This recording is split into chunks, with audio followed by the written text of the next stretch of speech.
Que los demás entiendan de verdad lo que uno dice, lo que uno quiere decir, no perderle la cara a la palabra, cuidarla como un tesoro. Esta era una máxima de la escritora cuyo centenario se celebra este 2025, un objetivo que nos inspira en La lengua desatada.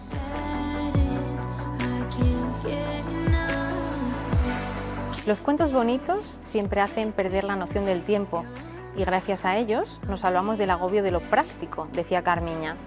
Y es que el tiempo es algo misterioso y cotidiano en el que no nos paramos a pensar. La vida hay que aprovecharla, hay que vivir el tiempo como si fuera un cuento. Hoy estamos en este lugar que teníamos tantas ganas de visitar, de venir aquí a hacer una lengua desatada, que es la Biblioteca Carmen Martín Gaite, que está en el barrio de Pizarrales y que se ha inaugurado hace muy poquito, a principios de año, es cuando se ha puesto en marcha esta biblioteca. Bueno, nos encanta estar aquí, a ver si nos inspira un poco ese espíritu de Carmen Martín Gaite para hablar de ella, precisamente, de su literatura y de las palabras que nos van a ir guiando por su forma de pensar y por su maravillosa forma de escribir. Y para ayudarnos en esta tarea tenemos a Rocío Martín, que es profesora de lengua y de literatura. Rocío, gracias por venir al programa, gracias por estar aquí y por venir a hablarnos de Carmen Martín Gaite. Tú que eres, bueno, tú te defines como periodista que eligió después la lengua y la literatura, el ser profesora como una vocación importante. Te gusta mucho jugar con las palabras y yo creo que en ese sentido vas a ser estupenda para hablarnos de Carmen, ¿no? Sí, siempre me han interesado las palabras y bueno, pues qué mejor autora que Carmen Martín Gaite para hablar de ello, ¿no? Al final la vida te va llevando, ¿no?, por los caminos y bueno, pues acabé siendo profesora. Siendo profesora de lengua y literatura y me imagino que en alguna ocasión pues hablando de Carmen Martín Gaite precisamente a tus alumnos, a esos alumnos tan jóvenes en el Instituto de la Vaguada de La Palma. Bueno, decíamos que estamos aquí en el sitio en el que tenemos su propia imagen ilustrándonos un poco, ¿no? Es muy importante para ti como profesora de lengua y literatura, para ti como integrante de un grupo que es el legado de las mujeres, del que hemos hablado en otras ocasiones y que trata de traer a la actualidad y valorar lo que verdaderamente han hecho tantas y tantas mujeres en el ámbito de la ciencia, en el ámbito de la literatura. Para vosotras, el que haya una biblioteca que tenga este nombre y el que este sea el año de Carmen Martín Gaite en el que hubiese cumplido 100 años, tiene muchísimo valor, ¿no? Sí, la verdad que es, bueno, es un sitio muy emblemático. La Asociación Legal de las Mujeres, de hecho, bueno, nació en un instituto de Salamanca, el IES Vago de La Palma, porque se vio esa necesidad, ¿no?, de rescatar todos esos referentes femeninos de los que hablas en todas las disciplinas y en todas las épocas. Y bueno, pues por Carmen Martín Gaite se ha luchado bastante, una escritora de Salamanca que además habla sobre Salamanca, pues tenía que estar en Salamanca. Así que bueno, pues gracias al ayuntamiento que ha hecho tantísimas conmemoraciones, ¿no?, para celebrar este centenario, a la Asociación Legal de las Mujeres, Trinidad Sánchez y tantas otras mujeres que han querido, ¿no?, que Carmiña esté aquí en el Centro Internacional del Español y bueno, pues en esta maravillosa biblioteca que tenemos para disfrutar de ella. En el Centro Internacional del Español, para los que nos ven desde casa y no lo sepan, que nos ven desde otros lugares, es donde está el legado de Carmen Martín Gaite, todos esos escritos, cuadernos, documentos, bueno, una verdadera joya que tenemos en Salamanca. Decíamos, existe el legado de las mujeres. Women's Legacy es una página web donde se da toda la información para que los que nos están siguiendo de lo que se está realizando en ese sentido, ¿no?, en la búsqueda de esas mujeres representativas. La Asociación Legal de las Mujeres tiene muchísimos proyectos. Pues, por ejemplo, este año estamos rescatando también a una poeta de Zamora, Margarita Ferreras, María Benito, bueno, tantísimas otras que se están descubriendo porque ha habido digamos, un ocultamiento sistemático, especialmente en los libros de texto, y esta asociación lo que hace es rescatar e intentar trasladar a las aulas, concretamente a la de educación secundaria obligatoria, porque es de obligatorio cumplimiento hablar de ellas, ¿no?, que han hecho tanto por la cultura y por la historia. Uno de los proyectos más ambiciosos del legado de las mujeres es Women's Legacy, que es un proyecto internacional que nació con un Erasmus Plus, coordinado por Ana López Navajas, y bueno, pues entre tantísimos productos intelectuales que tiene, como un curso STEM que hace poco se dio en África, catálogos de artistas, pues tenemos un gran banco de recursos donde hay más de 1000 mujeres a las que podemos acceder de manera libre y gratuita. Basta con poner en el navegador Women's Legacy, vas a la página web womenslegacy.eu y en 3 rayitas pone recursos en abierto y ya tienes muchísimas opciones de búsqueda y entre ellas pues puedes encontrar por escritoras o por España o por temporalización, pues a Carmen Martín Gaite, por ejemplo, claro. Y te descargas las fichas, las llevas a tus clases, las puedes modificar también pues para que trabajen las editoriales y bueno, pues es un trabajo de 300 personas. Y muy profundo. Bueno, Women's Legacy es ese proyecto y esa página de la que hablábamos. Hay una página también en Salamanca que es Carmen Martín Gaite, en la que se recogen todas las actividades que se han programado desde las instituciones pues, a lo largo de este año, el año de su centenario, del centenario de su nacimiento, para homenajear a Carmen Martín Gaite, y les animamos a los espectadores a que busquen ahí información. Vamos, si te parece, Rocío, a ir hablando de palabras que tienen que ver con esta escritora, porque a mí me gustaría traer aquí una cita. Ella decía, la palabra no hay que dilapidarla, no prostituirla. Es muy importante lo que ella deja muy bien sentado, ¿no? De qué manera hay que cuidar de ese tesoro de nuestra lengua, ¿no? Claro, la lengua hay que cuidarla y bueno, pues para ello ella escribía todos los días en esos maravillosos cuadernos de los que hablaremos. La palabra es algo muy importante para Carmen Martín Gaite y bueno, para el resto de personas. Hay que cuidarla y ella la cuida muchísimo. De hecho, viendo un documental, Esta es mi tierra, en la que precisamente volvía a sus raíces, me sorprendió el léxico tan variado y tan rico que tiene, ¿no? Porque ella realmente se cuidaba mucho de esa palabra, tanto escrita como oral, ¿no? Incluso meter esa oralidad dentro de sus escritos. Iremos hablando un poco de todo eso, porque cuando hemos preparado este programa, intentando hablar de Carmen Martín Gaite en poco más de 20 minutos, y hacerlo tirando de palabras que la representan o que dan buena cuenta de lo que ha sido su tarea, es complicado, pero yo creo que lo vamos a lograr. Yo quiero empezar con una que a lo mejor suena trivial, ¿no? Porque pensamos en Carmen Martín Gaite, aquí la tenemos, y casi siempre Carmen Martín Gaite llevaba una boina. Sí. Y la palabra boina yo creo que es importante, porque no era simplemente un aditamento, un adorno que ella llevaba. No sé si tenía un significado más allá, Rocío, ¿tú qué crees? Bueno, hay una corriente de la sin sombrero que pues nació en... De hecho, el otro día en una de las rutas que hay por Salamanca, una de las turistas preguntó que si no pertenecía a la sin sombrero, ¿no? Ella, bueno, no es contemporánea, es posterior, pero precisamente las sin sombrero nacieron, pues Maruja Mayo, Margarita Manso, Lorca Dalino, iban caminando y de repente pues ellas se quitaron el sombrero, un acto de rebeldía total en aquel momento, y ella precisamente se lo pone. Es decir, ellas se liberaron, para liberar esas ideas se quitaron el sombrero y ella se pone la boina, también un poco pues para representarse. Además hay una palabra que descubrí en el cuarto de atrás, que son los chifles. Los chifles. Que es como una especie de rulos de papel que se ponían en el pelo para rizarlo. Bueno, nos lo cuenta C en el libro, pero es bastante curioso, ¿no? Esos ricitos que salían a través de la boina, que por ejemplo la tenemos en el busto de la Plaza de los Bandos. De la Plaza de los Bandos, sí señor. Bueno, pues la boina, queríamos empezar con ella, una mujer no con sombrero, con boina, que era también otro elemento ya un poco ella más... era muy libre. Un poco más informal, ¿no? Mostraba esa libertad. La expresión de provincias, cuando la utilizamos hoy, es de provincias, parece que suena despectivo, pero a ella le gustaba decir que era de provincias. ¿Cómo se veía el que era de provincias en sus libros? En realidad, bueno, en Salamanca prácticamente todos nos conocemos, ¿no? Basta ir, por ejemplo, por la calle Zamora, o te paras a hablar con alguien o ves a algún conocido. Y es que Salamanca tiene como ese encanto, el que puedes hacer de todo, de forma un poco sosegada, ¿no? Que también es algo que caracteriza a esta autora, en una ciudad como, pues eso, de provincias. Pero curiosamente utiliza de provincias y no provinciano, así como no es lo mismo decir que eres de pueblo o pueblerino, ¿no? Ese sintagma preposicional como que le da un toque de elegancia. Entonces ella sí que se reconocía como de provincias y decía que eso es lo que le traía esa calma, esa tranquilidad, porque es una mujer, pues eso, que transmite, de hecho vas leyendo, ¿no? esa prosa tan exquisita, como que te relaja, ¿no? Te ayuda, te ayuda también el ser de provincias, el estar en un lugar no tan grande, a poner la oreja y a escuchar, ¿no? A escuchar las conversaciones, te da pie a la conversación con los demás.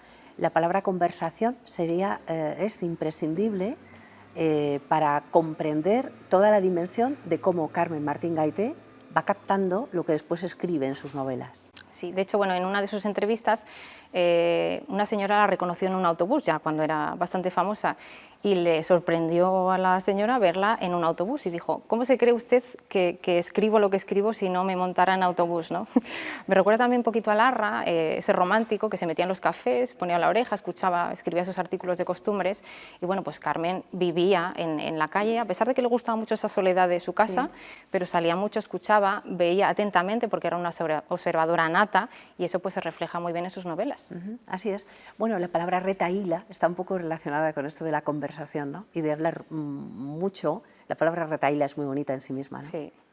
De hecho, en el libro Retahílas pone las acepciones, ¿no? Que también retahíla se puede asociar como que es un rollo, una perorata y que estás hablando, pero la verdad que a mí me encanta la sonoridad, ¿no?, de esa palabra. En Retahílas, por ejemplo, es una conversación entre Eulalia y Germán, bueno, pues que van al pazo ese de la abuela a esperar a que muera la mujer. Un párrafo prácticamente, que es todo el libro, que es un poquito denso, retahílas de leer, pero ahí se ve perfectamente cómo esa conversación es parte de los libros de Carmen Martín Gaite. El cuarto de atrás se basa, ¿no?, en esa conversación de un señor que de repente aparece por la noche, misterioso, le empieza a hacer preguntas y entre las respuestas y las divagaciones que ella tiene, pues va contestando. Al final, casi todos sus libros ella buscaba el interlocutor, ¿no? Estaba continuamente... De hecho, decían los que la conocían que una conversación con ella valía mucho más que cualquiera de sus novelas. O sea, que imaginamos cómo sería hablar con ella, ¿no? Ya lo creo. Bueno, pues estamos haciendo esta lista, ¿no?, de palabras que podrían ayudarnos a comprender un poco más su forma de escribir. Lo mejor siempre, la mejor manera de homenajear a un escritor es leyendo sus libros, pero quizá a lo mejor a alguien le pica la curiosidad de leerla más si la ha leído poco hasta este momento. En relación con la ciudad y con esto que hablábamos de ser de provincias, ¿de qué manera crees que está muy presente los lugares, ¿no?, de Salamanca en sus novelas? Porque sí habla del casino en algunas ocasiones, de la plaza, en fin, ¿cómo ves la presencia de la ciudad? Bueno, basta leer, por ejemplo, Entre visillos, que no menciona Salamanca, pero que habla de Salamanca. De hecho, continuamente pues en sus cuentos, en otras novelas, se puede descubrir a Carmen Martín Gaite, porque puedes aprender toda su biografía simplemente leyendo sus novelas, ¿no?, destacando un poquito lo que es ficción, lo que no es ficción, y bueno, pues ella contaba el casino, muy bien ese ambiente que había pues de las chicas, los chicos. Además, me llamó mucho la atención los diálogos que hay, que son como muy cortitos, muy intensos, muy rápidos, incluso a veces te pierdes quién está hablando con quién, el cotilleo de una que entra, otra que sale, ¿no?, esos primeros amores. Yo creo que también reflejaba un poquito esa chispa de los adolescentes, de los primeros amores, pues en el casino, que era tan importante en aquella época, esos paseos que daba por la Plaza Mayor, por ejemplo, recordando a Bergay, que esa palabra me encanta, que es un acrónimo entre el apellido de una de sus amigas, Sofía Bermejo, y Gaite, ¿no?, Bergay, porque ella, bueno, pongámonos, ¿no?, en una posguerra, ¿no?, dos adolescentes que necesitan refugiarse o aislarse, ¿no?, todo adolescente necesita como evadirse. Espacio, ¿no? Y si no lo tienes físicamente, pues ¿por qué no lo buscas? Entonces ellos, así como por ejemplo Sancho creó su ínsula, ¿no?, pues ella creó su isla, que era Bergay, y bueno, pues te asomabas a la ventana, invocabas Bergay y volabas hacia ella, ¿no? Y ese era pues como su refugio, esa introspección que caracteriza tanto a Carmen Martín Gaite y lo refleja muy bien en el cuarto de atrás. Claro, ahí está lo de dentro y está también lo de afuera, como decías el casino. A mí me llamó la atención una palabra, porque ella decía que, lo tengo aquí apuntado, hablando del ambiente del casino, decía, estás siempre tan full, así F-U-L, y claro, full ahora se usa mucho como ese anglicismo, ¿no?, estar a full, como estar a tope y muy bien, pero ella aquí lo dice como forma negativa, ¿no? Estar a full es como un adjetivo que en su origen significaba malo, de mala calidad o de baja categoría, y bueno, también me gusta cómo refleja ese lenguaje propio de la posguerra, ¿no?, hay muchas palabras que ya hoy no se utilizan. Claro, en full, ese sentido, ¿no? Bueno, viene en el diccionario como falso, porque ese ambiente también era un poco como las chicas querían estar con los chicos, pero había que hacerse la interesante, ¿no?, las chicas no podían estar, los chicos también tenían que hacerse los hombretones, ¿no?, en aquel entonces. Entonces, bueno, full del anglicismo sería, pues eso, que está a tope. Yo creo que ya lo relacionaba más como que es un ambiente full de falso, que no era el como correcto. Falso, ¿no?, como el full de ahora de estar a full, eso, estar a tope, ¿no? Has hablado del cuarto, claro, la palabra cuarto a mí me gusta porque creo que es una de esas palabras que cada vez se utiliza menos, o no sé, quizás sea una sensación mía, pero ahora casi todo el mundo dice me voy a mi habitación, no tanto me voy a mi cuarto, ¿no? También el cuarto tiene como una connotación de un sitio pequeño, quizá oscuro, pero para ella el cuarto era el refugio, que es otra palabra que tú has apuntado, ¿no? Claro. Bueno, leyendo El cuarto de atrás, que lo recomiendo porque es muy, muy interesante meterse poco a poco en esa habitación. Antiguamente las casas estaban más diseñadas, pues había una habitación, dentro de otra habitación, dentro de otra habitación. Era como de otra distribución no tan amplia, ¿no?, con el sentido de amplitud que tenemos ahora para diseñar las casas. Entonces el cuarto de atrás era esa habitación donde su madre cosía, ¿no?, donde, bueno, pues también cuenta en la novela donde metían todos esos alimentos, ¿no?, de extraper lo que se conseguía en la guerra, que bueno, pues era tan difícil, y era el sitio donde ella jugaba, era su sitio, su creación, ¿no?, ese sitio donde su hermana pues inventaban, jugaban, pintaban, daban voces y ahí no pasaba nada, y entonces pasó a ser, yo creo que cuando maduras, ¿no?, pues también esa habitación maduró con el tiempo y pues se convirtió en un sitio que no era esa adolescencia, ¿no? De repente tuvo que irse de ese cuarto, tuvo que huir, y yo creo que lo rescata, ¿no? C, otra vez con 50 años, vuelve a ese cuarto a recordar esa infancia de cuando pues era feliz en su casa. Todo lo que significa el cuarto para Carmen Martín Gaite, de la que hoy hablamos, tirando de algunas de las palabras. Otra de las que han aparecido aquí, ya la mencionabas tú antes, es visillo, que yo creo que también es de las que poco a poco se van usando menos. Ahora casi nadie dice pongo los visillos, sino pongo cortinas, ¿no? Claro, sí. Entonces es bonita la palabra visillo porque tiene sí. esa implicación de observar desde el interior lo que pasa en el exterior, ¿no? Claro, sí, visillo de ver, ¿no? Vemos. Eso es, en realidad las cortinas lo que hacen más es tapar, ¿no?, ocultar, y los visillos lo que te hacen es vamos a tapar parcialmente porque hay que hacerlo, ¿no?, porque la sociedad lo exige, pero vamos a echar la mirada, ¿no?, la vieja del visillo. ¿No? Tapamos, pero, sí, pero un poco. Pero miramos un poquito. Bueno, la ventana, claro, la ventana. A Carmen Martín Gaite se la define muchas veces como una escritora ventanera. Y esto es porque la mirada desde el interior y la mirada desde un cristal para ella es fundamental también, no solo poner la oreja para ver lo que dicen en el autobús, sino mirar desde el interior a lo que ocurre fuera, ¿no? Qué importante. Claro, hay que observar, o sea, un buen escritor tiene que observar para luego escribir. A ella yo creo que le gustaba mucho esa soledad, o sea, era una soledad buscada, disfrutaba de estar en casa, también un poco pues madurar las ideas, ese sosiego, ¿no?, que la caracterizaba también. Entonces, a través de esa ventana tú puedes mirar al exterior y es como la diferencia entre lo que hay dentro y lo que hay fuera, que no tiene por qué ser malo lo que hay dentro, aunque en ocasiones bueno, pues se asocie a que no puede salir, ¿no?, que la mujer no tiene el acceso, que eso también lo refleja mucho entre visillos, ¿no?, pues alguna de las madres o las tías, que no puede salir, que eso está mal visto, que no, lo que pasa en las escaleras. Bueno, pues ella era una mujer libre, lo que se hacía de puertas para afuera, puertas para adentro, pues era muy importante, ¿no? Pues las ventanas aquí han salido en alguna otra ocasión cuando hemos hablado de arquitectura, precisamente, hablábamos de cómo ella en uno de sus relatos habla de cómo su madre mira por la ventana y deja volar la imaginación, ¿no? Dice, una mujer que mira por una ventana, ¿dónde irá esa imaginación y cómo abre puertas que a lo mejor no puede abrir de otra forma, ¿no? Por eso también es tan relevante. Y la palabra nube, ella tiene un libro maravilloso que es Nubosidad variable. Claro, ya tenía una experiencia, entonces, bueno, pues cuando lo escribe, es muy importante que nunca pierda esa creatividad, esa originalidad de escritura. Ella leía muchísimo, viajó también, pues estuvo en Nueva York dando clases, pues viajó también a Oporto, que fue su primera, no, a Coimbra, que fue de sus primeras salidas. Es decir, descubre el mundo, pero siempre vuelve, ¿no? Entonces, las nubes es lo que le recuerdo en el Imprescindibles que le dedicaron, que ella decía que vio en las imágenes de las nubes como esas palabras que se podían juntar y de ahí pues se podían hacer creaciones infinitas. Entonces fue un poco entre la isla Bergay, ¿no?, de su amiga, cuando le descubrió esos diarios en los que tú puedes expresarse, su padre también que escribía, ¿no? Y bueno, pues las nubes, yo creo que ahí hizo, ¿no?, como que esa creatividad voló y a través de los mismos visillos, pues ella veía las nubes, que era un sitio pues fantástico, maravilloso, donde podías echar a volar tu imaginación, ¿no? De hecho, ella volaba también, es decir, siempre venía a sus raíces de Salamanca, pero estuvo en muchos otros sitios, ¿no? Era necesario para esa libertad.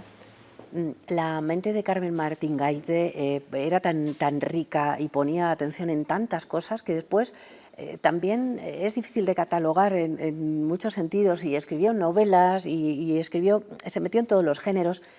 Incluso podemos hablar de algo que es incalificable, como son sus cuadernos de todo, que es una expresión muy bonita para decir cuadernos de todo, estás diciendo un montón de cosas, ¿no? De todo lo que incluyes ahí. Son importantísimos esos cuadernos para conocerla mejor, ¿verdad? Claro, de hecho ella cuenta, bueno, hizo cuentos, hizo guiones para televisión, ¿no? Como los de Celia de Elena Fortún, de los de Santa Teresa, ¿no? Al final ensayos, bueno, escribió de todo. Pero en esos cuadernos cuenta que su hija fue la que le regaló y puso en la portadita cuadernos de todo, ¿no? Como mamá, organízate un poco porque siempre tienes papeles por ahí tirados, pues porque no lo vas escribiendo.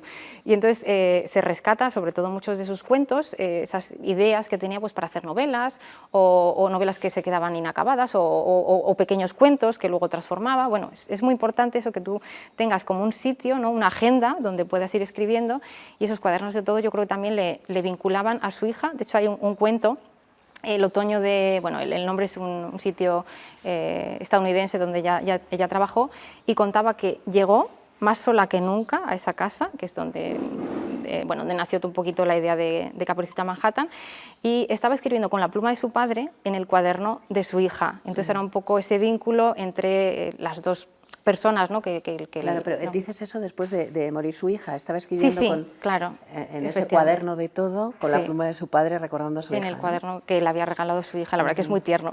Es tierno, sí, desde luego. Bueno, tú, cuando hablábamos para venir aquí a hablar de Carmen Martín Gaite, cuando preparábamos un poco este programa, me decías que tú querías resaltar la palabra amor. Me gustaría que me explicaras esto. Bueno, una de las facetas igual menos conocidas de Carmen Martín Gaite, además de la poesía, que se está rescatando poco a poco, bueno, tiene un poema muy bonito que es Farmacia de Guardia, después de la muerte de su hija, pues también son los ensayos. Es una mujer también investigadora, es decir, sentía la necesidad de buscar, ¿no? Ella dejaba a su hija cuando se dormía en casa de sus padres y se iba a la biblioteca a investigar, pues igual hasta la 1 de la mañana, que era cuando cerraban, ¿no? Y es curioso porque cuando estuvo estudiando en Anaya, en filosofía de letras o románicas, como que le faltó el siglo XVIII. Ella decía que no lo tenía muy interiorizado, porque lo habían pasado... No lo tenía muy... Claro. De hecho, es que el siglo XVIII, el pobre como que no se le presta la atención que tiene, y es un siglo muy importante, especialmente en la educación, y en el que empezaron a participar las mujeres con fuerza. Bueno, pues ella decidió investigar sobre ese siglo XVIII, y fue cuando hizo Los usos amorosos del XVIII, que luego se convirtió en un ensayo, luego hizo Los usos amorosos de posguerra, y entonces ese amor... Yo creo que es muy importante, tanto en los ensayos, en cómo percibe ella su vida, porque no es una novela en la que hable directamente de amor, de romanticismo, aunque sí que cita novelas rosas, ¿no? Por ejemplo, en el cuarto de atrás, pero el amor como que no es muy protagonista de las obras en sí, siempre hay algo más, ¿no? Pero ese amor que tenía hacia su hija, que fue pues, el eje de prácticamente toda su vida, ¿no? Cómo la marca tanto cuando ella nació, ¿no? Como sus amigos, esas charlas, esas conversaciones que hacía. Entonces yo creo que la palabra amor es especialmente importante en Carmen Martín Gaite porque pues fue lo que le llenó un poco, ¿no? Me gusta mucho que la hayas propuesto, añadida a todas esas que yo te proponía, para conocer un poco mejor a Carmen Martín Gaite. Bueno, la palabra cuento, por supuesto, en su escritura es fundamental, claro. ¿No?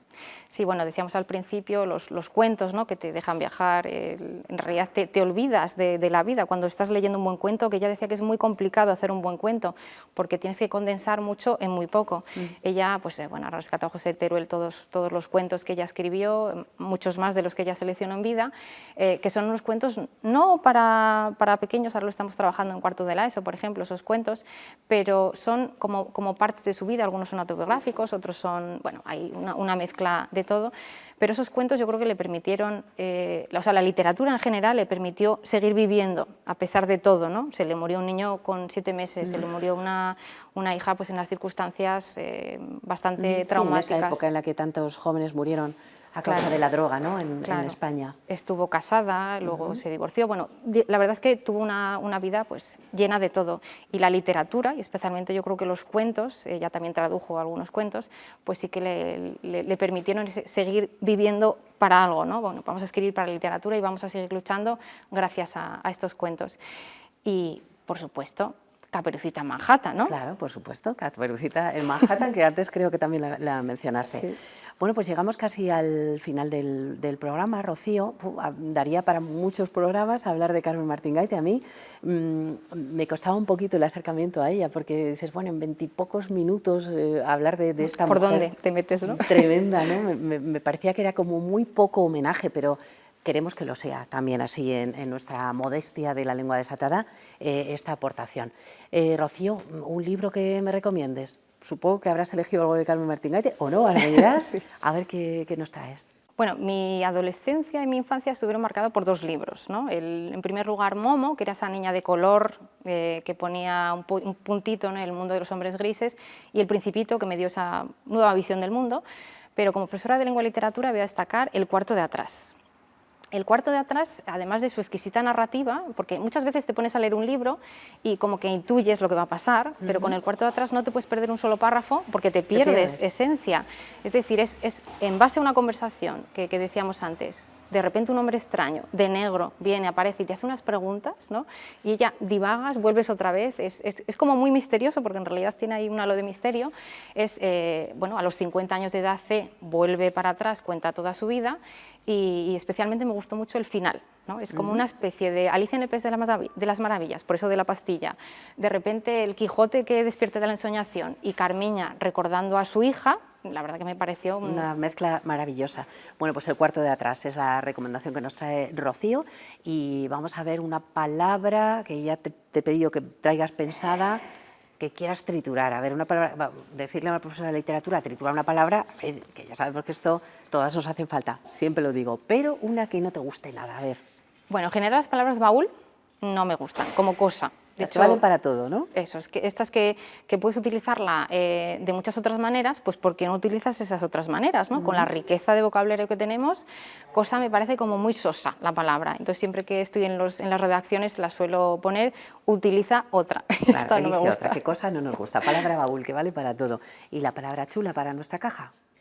Bueno, en principio pensé en briquet, que me encanta fonéticamente. ¿En briquet? Briquet, que es una palabra francesa que significa encendedor, y bueno, pues me recordó a los pitillos. Claro, ¿no? que era de esa época de Carmen Martín Gaite, después Claro. de la posguerra, ¿no? Sí. La gente utilizaba esa palabra, briquet, en vez de encendedor. Sí, bueno, la utilizaban, eso viene del francés y bueno, pues era moderno utilizarla, pero me gusta mucho más la palabra ampuloso. Es una palabra grandilocuente y además me recuerda mucho a mis amigos y amigas de la universidad, los esclav. Ampuloso. Ampuloso. Bueno, pues lo vamos a guardar en nuestra caja de palabras especiales. Esa es la palabra especial de Rocío. Te agradezco mucho que hayas venido desde el instituto aquí a este lugar, a la Biblioteca Carmen Martín Gaite, donde, como decía yo, pues hemos hecho este pequeñito homenaje con unas cuantas palabras, unas pinceladas sobre lo que es la inmensa trayectoria y la relevancia enorme de esta mujer. Gracias por venir, Rocío, un placer. A vosotros. Nosotros nos vamos y la próxima semana más Lengua Desatada. Agradecemos, por supuesto, como siempre, a los lugares en los que nos encontramos, que nos den la oportunidad de grabar, y en esta ocasión a esta biblioteca que lleva el nombre de esta gran escritora y que se encuentra en el barrio de Pizarrales. Muchísimas gracias a las personas que trabajan aquí por facilitarnos la tarea. Nos vemos, hasta la próxima.